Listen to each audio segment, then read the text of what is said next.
국토교통부가 지난달 16일이었죠. 이 공동주택 공시가격 초안을 공개한 뒤에 이의 신청을 받아서 조정된 공시가를 공시했습니다. 공시가 이 조정을 원하는 의견 제출이 5만 건에 달했다고 해요. 그런데 정작 공시가에 반영된 것은 5% 정도에 불과했다고 하고요.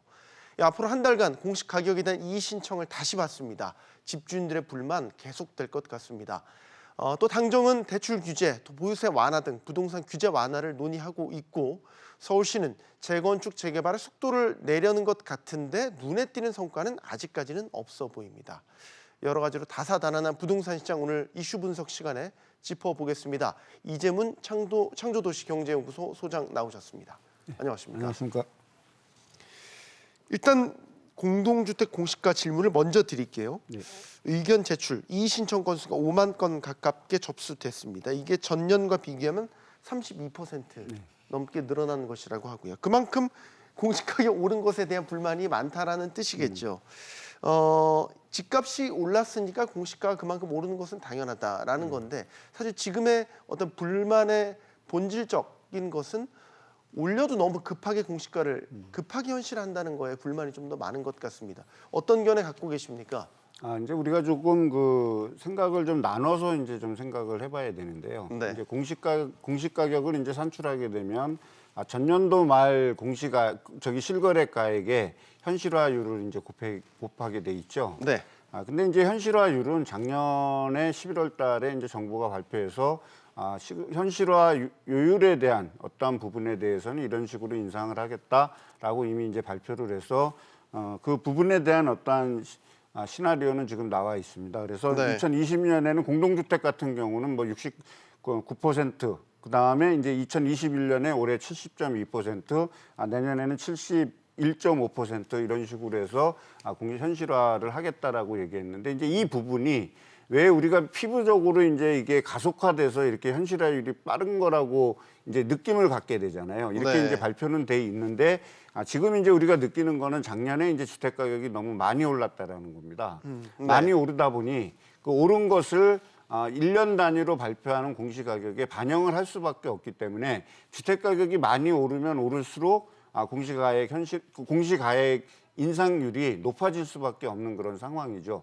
최근에 이제 가장 많이 오른 곳이 이제 70% 넘게 오른 세종시 같은 경우가 이제 가장 대표적이라고 할 수 있겠습니다. 네. 근데 이제 지금 이제 말씀하셨듯이 이제 5만 건이 이렇게 됐다라고 하는데 지금 우리나라 공동주택이 한 1,420만 호 정도가 있습니다. 네. 1,420만 호에 대한 어떤 가격 체계를 발표하고 그 공시 가격을 발표한 다음에 이제 그 열람 기간 동안에 어떠한 이제 의견 제출을 하라라고 해서 이제 의견 제출이 5만 건 정도 돼 있는데 최초에 이제 국토부에서 발표하는 공시가액 자체가 확정된 가액이 아니기 때문에 의견 수렴은 당연히 겪어지는 과정이죠. 네. 그 의견 수렴 과정에서는 집단 민원도 할 수 있고 다수 민원도 할 수 있고 개별적인 의견을 제시할 수 있는데 전체적인 주택에 따른다라면 한 0.35% 정도 돼 있기 때문에 이것을 보고 집단적인 반발이라고 보기에는 조금 다소 무리가 있다라고 저는 생각을 합니다.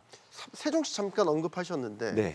세종시가 뭐 아시겠지만 이상급등이라고 얘기할 정도로 많이 올랐단 네. 말이죠. 공시가가 보니까 130% 넘게 오른 마을도 있어요. 네. 이 마을 주민들은 공동성명을 냈다고 해요. 네.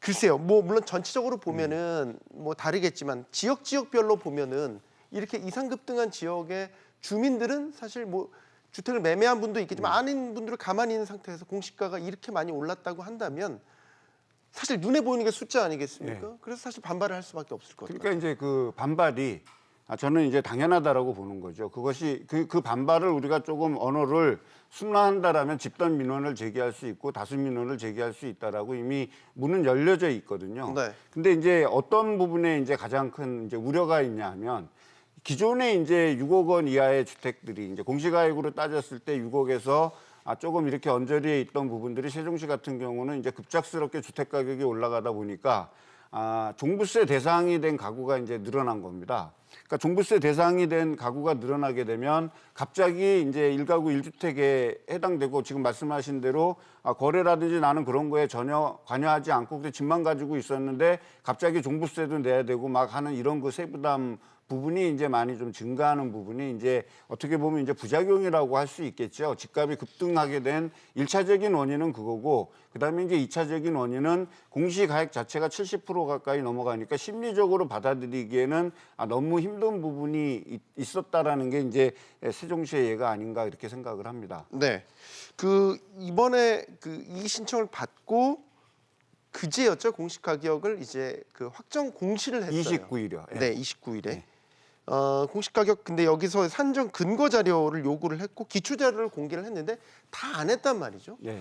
다 안 하면서 그거 자체가 또 논란이 되고 있어요. 그러니까 이제 공개를 한다고 했으면 그냥 아예 그냥 투명하게 다 열었으면 모르겠는데 어떤 연유에서인지는 모르겠지만 아까도 말씀드렸지만 샘플링 주택도 있을 수 있고요. 그다음에 이제 이거는 개별 주택에 대해서 재산세라든지 각종 세금이 부과되기 때문에 개별적인 어떤 주택 수에 나온다 그러면 정부가 예를 들어서 발표하는 거는 어떤 표본 샘플을 발표할 수밖에 없습니다. 네. 그 표본 샘플을 발표한 그 부분 중에 일정 부분들은 전부 오픈할 수 있는 상황이 아니기 때문에 일정 부분만 공개했죠. 그리고 여기에서 의견을 들어서 또한 문제가 있다 그랬을 땐 다시 또 수정하고 하는 그런 부분들이 있기 때문에 모든 거를 지금 뭐 발표를 하라라고 얘기하면 절차나 자료의 방담이라든지 이런 부분들이 있기 때문에 그건 현실적인 좀 한계가 있다라고 저는 좀 생각을 하고 있고요. 네. 지금 이제 발표된 자료에 근거해서 책정된 그 공시 가액 그 가액에 이제 문제가 있다라면 이제 이의 신청을 받죠. 네. 이의 신청을 받고 또 이의 신청 기간 안에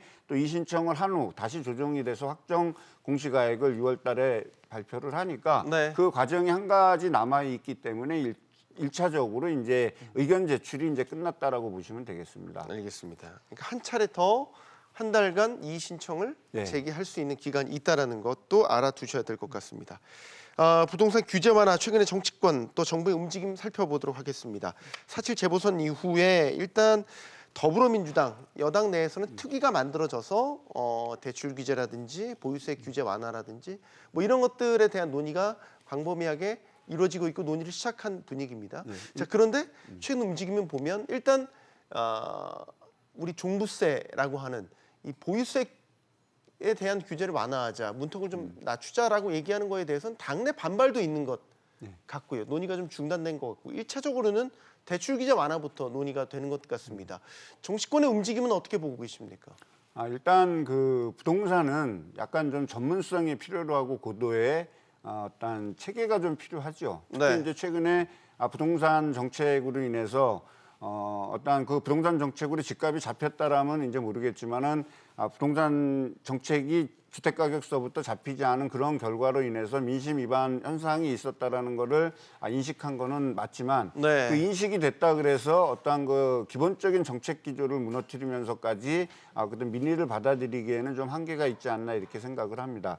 지금 이제 말씀하신 그 보유세 부분에서 우리가 보유세의 가장 큰 줄기라고 얘기한다면 재산세와 그다음에 종합부동산세 아니겠습니까? 네. 재산세는 대부분의 주택을 가지고 있는 대한민국 전 국민을 상대로 하는 세제이고 종부세는 일정 가격 이상의 어떠한 그 부동산을 많이 가지고 있는 사람들에 대한 어떤 세금이 부과되는 부유세라고 볼 수 있겠죠. 네. 결국에 정부가 좀 치중해야 되는 부분은 아까 이제 공시가격 인상이라든지 현실화율에 따라서 세금 부담이 늘어날 수 있는 부분에 대한 배려는 필요하고 그 부분에 대한 수정은 또 해야 된다라고 생각을 합니다. 왜냐하면 세금 부담이 너무 커지게 되면 가계 경제가 압박을 받게 되고 결국에 그것이 전체적인 경제 순환에 문제가 생길 수 있기 때문에 그거는 뭐 지금 이 선거 결과뿐만이 아니라 언제든지 저는 점검을 해야 된다라고 하는 그런 부분들이 있습니다. 그렇다면 지금 뭐 민주당에서 뭐 부동산 특위를 만들어 갖고 부동산 대책에 대해서 논의한다라고 하면